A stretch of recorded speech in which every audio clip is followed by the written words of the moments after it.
Twakafamu yabangamba omukyaro kya Kyakagezi omuruka gwa Nyarutojo omurukambuga district ya Kanungu kandi najja nakoresa ebijumisa by'obuhangwa ningashi organic manure ebumuhorire kureberera gy'omwana gwe. Manure nitujja kugishikaho nayo tugirebe okundi kugikora okundi kugitebekanisa mbwenu yo ninkolesa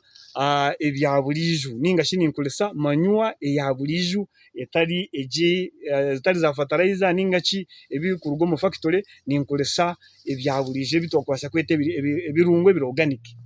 Okukolesa organic manure kigwenire munonga musiromba ibyo mwani aho kugira ngo yote kubahenda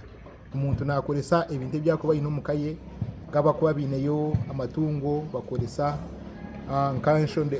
yembuzi ningasha amashagente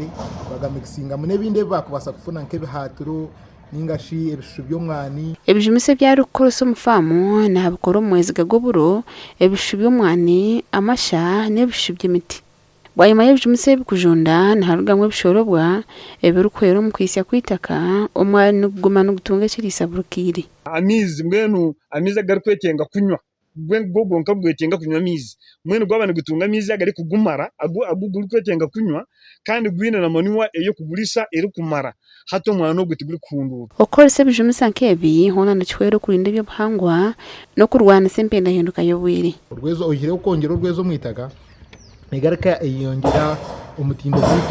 itaka rugumara rije rukubasa kwata amizi rinke kifarasi kugira ngo nenjura yagwa amizi tigakwika kurabamo neguma negakwata dene yongera umusharuro ahamwani kandi ikindi yo wagitira mwitaka tekufaga hwamu nekora mpora imaraho ubwire buringwa munonga ezifatarize zimukureba nazonzure meetinga gases zikutume ensi yagumane hinduka ezitweta greenhouse gases na mwene nkeje fertilizer netuma gas iba kweta nitrous oxide kutuma ensi yagumane hinduka yarugamo aha nshongeji abahango by'omwani nibarabara babona abarukingo butosha okushoroma omwana oguhire kurungi kibahwera butita katare no wanoshoroma omwani omutindo gw'omwani wanoshoroma enjume yiri